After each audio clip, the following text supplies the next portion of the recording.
A very warm welcome to our grade 7 students. Children, we have begun with our first lesson, that is tissues, and we are done with the plant tissues. We have started with animal tissues.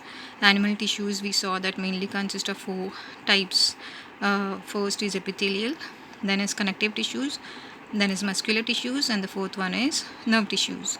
We are done with epithelial tissues and its types. We have started with connective tissues. We have seen that it mainly consists of three types: supportive connective tissue proper, and fluid connective tissue. So we are done with the connective tissue proper. Now we are going to see what are its further types. Okay, so the further type, it first begins with the supportive connective tissue. Now the supportive connective tissue further gets bifurcated into two types again, that is bones and cartilage. You'll have to put your logic here, students. It is the name itself tells us that the tissues which are going to support our body. So main framework of a body consists of bones and cartilages to support them. So let us see what are these bones made up of. Okay, they are hard. We all know that they are hard and made up. Why? Because this hardness is coming from many minerals it is made up of. See, which are the minerals? It consists of calcium, magnesium, phosphorus. Okay, that is making the bone strong. The bone cells are called as osteocytes. This is an important point, okay, from the exam point of view. And these cells are located in spaces called lacunae. So the cells will be found in small space-like structures which are called as lacunae, and which are arranged in the concentric circles. So wherever you find these ring-like structures, in those ring-like structures you will find small spaces called as lacunae, and these rings are called as canaliculi. Okay, ring-like structures are called as canaliculi. You'll have to go through the diagram again and again and get used to these terms called as lacunae, osteocytes, and canaliculi. If you so this is a cross section of a bone, in which you'll try to understand what are the different parts. First is the cement layer that makes it hard. Then is the bone layers. So what are these bone layers consisting of? See, at the center you'll find this Harvesian canal, and through this Harvesian canal runs the blood vessels, the nerves, and the lymph vessel. Okay, now you can see this canaliculi. These are tiny canals containing cytoplasmic processes of osteocyte, that means the bone cells. And where are they located? They are located in the small black structures over here shown in the picture, which are called as lacuna. Okay, they are the spaces basically. So these osteocytes are located in the lacunae, which are the spaces, and the spaces are found in the ring-like structures called as canaliculi. From the exam point of view, extremely important, this particular diagram. The diagram is basically not for drawing purpose. It will be coming for diagram based questions, okay, and maybe a labeling purpose as well. So furthermore, let us see the canaliculi connect the lacunae to one another. Bones are supplied with blood vessels at the center, which is called as Harvesian canal. I just told you, okay, in the diagram itself. What is the function of bone now? It provides a framework to support our body and help us move. That should be R, okay. So as I told you, it makes up our main framework on which the entire other systems are based on. So it gives a support, and it helps us also to move with the help of the muscles. Second, the function, it also protects inner delicate organs like brain, heart, and lungs. Yes, there is this brain box which is covering up the brain. Then the heart is protected by the ribs. Lungs are again coming under the ribs, right, which are made up of bones and cartilages. Let us see what is next, that is cartilage. It is softer and more flexible than bones. It has got no blood supply. Unlike bones, bones have got blood supply. Okay, cartilage is made up of special cells called chondrocytes. Now, distinguish between bones and cartilage. You have got 2-3 points here. First is about blood supply. Second is about what are the cells called as. Osteocytes are the bone cells. Chondrocytes are the cartilage cells.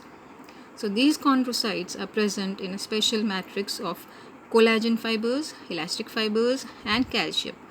I have tried to make you understand what is a matrix. Matrix is a substance which is very similar to what we call as cytoplasm of a cell.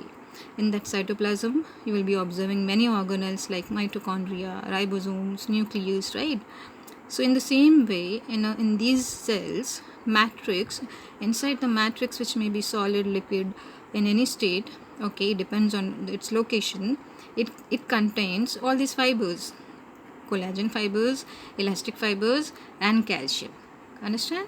So these things kind of get suspended in the matrix. So these are the cells, cartilage cells, okay? Microscopic structure. Then location and function of cartilage, let us see. Cartilage is located at the end of the bones mostly, okay? And it is also seen in between the vertebrae, and it is also seen around the trachea. Yes. Those ring-like structures, that is why the trachea is in place, otherwise trachea will be moving as we move, but it is not moving as we move because those ring-like structures, the C-shaped ring-like structures is holding it in place, and these ring-like structures are made up of cartilage. Okay, it is also present in ears, nose, epiglottis, and ribcage. We all know what are ears, we all know what is a nose. Do you know what is the epiglottis? It is the opening of the windpipe, and it doesn't allow any kind of food particle to get inside our windpipe. By mistake, when we are talking and eating at the same time, it may happen that the food particle is trying to enter into windpipe. In that case, the epiglottis shuts the door, and this epiglottis is made up of cartilage. And rib cage, of course, that is why it is able to protect our heart and lungs. There are few structures of the rib cage. Now the entire rib cage is made up of cartilage, okay? Function, to provide flexibility. Yeah, because it is present in the rib cage, we are able to our lungs are able to expand and contract because of the cartilage. Yeah, and it is flexible. It gives support to the ears, nose, and trachea, just as I just told you now, right? So children, that was all about the supportive connective tissue, bones and cartilages. Let us go ahead with the next connective tissue, that is fluid connective tissue. The main points are, it consists of blood and lymph, okay? Blood, let us see what is it. Red colored fluid that flows through the blood vessels. So blood, we all know that is red in color, and it flows through the blood vessels to carry various things to all the parts of the body. Which are these various things? It will be oxygen, nutrients, right, and many other things which are not mentioned here, but mainly oxygen and the nutrients. And it is not just depositing these things, it is also collecting certain things, like it is written here.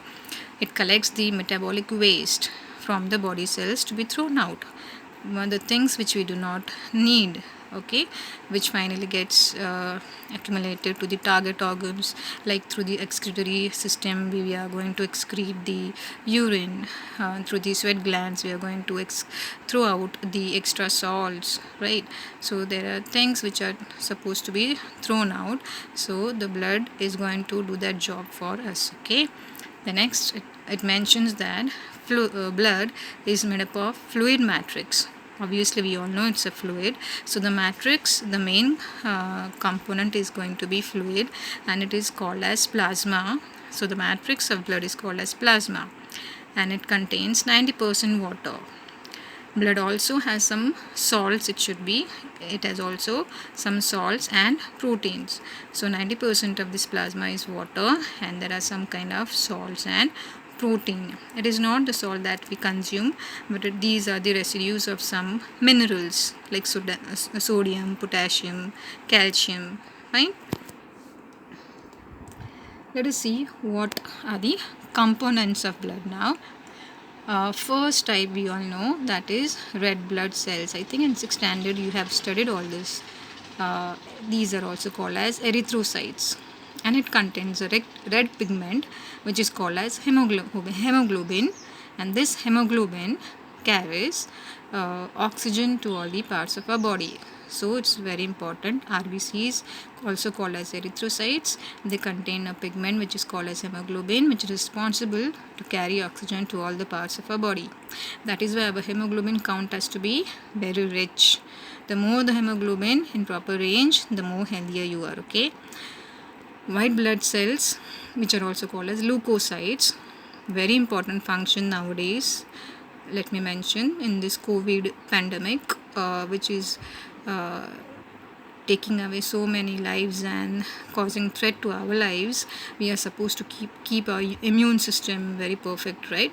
So our immune system is mainly consisting of WBCs, and this WBCs, what is its job? To protect us from the disease. Okay, the spelling goes wrong there. It has to be disease causing germs and infections, may it be viruses, may it be bacteria, or any microorganisms. So children, you eat healthy, eat lot of green vegetables. Do not fall for the only the food that is rich, that is good to taste, but it should also be nutritious enough to make your immune system strong. It also consists of, the blood consists of platelets as well, which are called as thrombocytes, and this is also important. Why? Because it initiates mean it means that it will start the process of blood clotting. In case we get some injury, our blood has to clot, right? Otherwise it will keep on flowing and we will have lot of blood loss. But this blood clotting is stopped by the process that is initiated by platelets. So your platelet count, your WBC count, and your RBC count has to be in a perfect range. So these platelets prevent the further bleeding in case of injury, it mentions here, right? So let us come to the fact file that is given in the textbook. The lifespan of RBC is about 120 days. It can come and fill in the blank, name the following. And it travels between lungs and tissues about 75,000 times. Then it goes to the spleen to die. So in the spleen it will give up, and then it travels about 75,000 times before that, okay, between the lungs and the tissues. So that is its journey. Now, the next, apart from blood, is the lymph fluid connective tissue. This lymph is a straw colored watery fluid. It is straw colored, it is mentioned here. It is obtained from interstitial fluid, a fluid in spaces found around the cells, also called as tissue fluid. So where is this lymph found? It will be around, in easy language to tell you children, each and every cell of our body is covered by this lymph. Okay? Yes. So the lymph contains some amount of WBCs. It contains water, glucose, and salts. And the lymphatic vessels form a network, just like the blood vessels throughout our body. Very parallel to the blood vessels, there are lymphatic vessels that form a network called as lymphatic system. And the main function is to protect us from the infection. Understood the location? It runs parallel to the blood vessels and its function is to protect us from the infection. Now children, that was all about the connective tissue. We are going to study about the rest of the tissues in the next sessions, but before that we are going to look at some changes. Actually here I'm going to post the notes which are there in the textbook exercise, the answers to the questions that are in the textbook exercise. You please do not refer to the PDF that I have sent you as notes. You have to refer to the PDF which I will be sending today, that is having the correct answers to the exercise. Okay, the PDF which I had forwarded earlier might be an old one, so I am forwarding the answers to the exercise to you today. Please refer that. Okay, now the exercise, there is small exercise after the content is over. The question is, correct the following false statement by changing the first or the last words in it. Tendons connect muscles to bone. So is it correct or wrong? Are the tendons connecting the muscles to bone? What is about ligament? The ligament is connecting bone to bone. So tendons connect muscles to muscles here is again wrong. Okay, it is not connecting muscle to muscle, it is connecting muscle to bone. The bones are flexible. Are the bones flexible? No. Cartilage is flexible, bones are very strong and rigid. Lymph is supportive connective tissue. Not at all, it is a fluid connective tissue. The bone cells are called as chondroblast. Are they called as chondroblast? I think bone cells are called as osteoblast. Fine. The connective tissue providing cushioning to vertebrae and bones at the joint is called a ligament. Not at all. In between the two vertebrates are going to be the cartilages. Okay, ligament is going to join muscle, bone to bone. Okay, but it is a cartilage that is present between the two vertebrae. Fine. So that's it for the day, children. Actually, I have to also tell you. Yes, children. So I was telling you that I have to share with you this thing. This is a PDF file which I will be forwarding to you today. So it says that kindly note following things are provided in sequence. Please go through the notes, the reference link, and also the experiment or the activity of this lesson.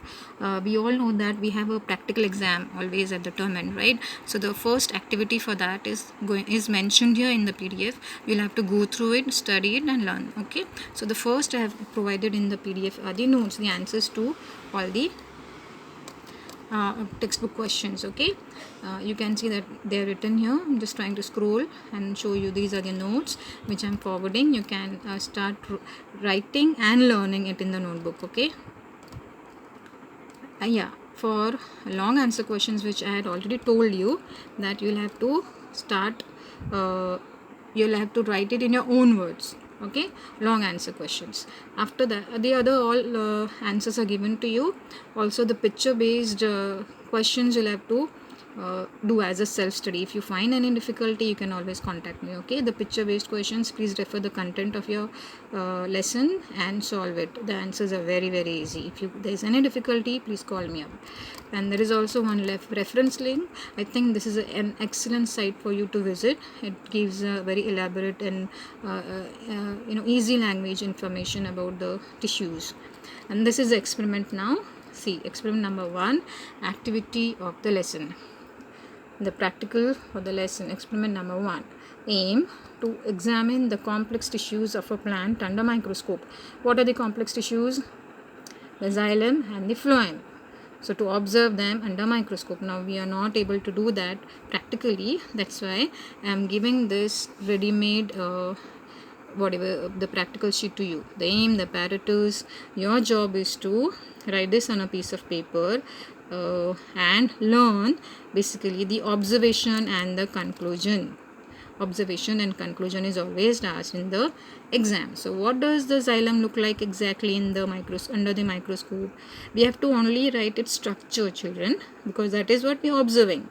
And there will be no conclusion because we are not proving anything, but we are just observing. So I have mentioned here, what do we observe? What does the xylem look like? What does the phloem look like? Also, these are the microscopic pictures been downloaded from the internet for you to understand. This is the phloem and the xylem. Fine. So everything given to you, your job, and these are the diagrams basically. There is also a diagram to be drawn. So for xylem it is given, for phloem it is given. During the practical exam, what can be asked? The diagram and the observation. Okay. Here in this case there is no conclusion, otherwise conclusion is also asked. But here you will have to just learn the observation. So please kindly go through the notes and the practical experiment number 1 as well. Okay, children. So that's it for today. I just hope that everything is clear to you. If there is any doubt, you can ask me, you can message me. Okay, and keep learning, and please stay at home and take care of a very good care of yourself, children. Bye bye for now.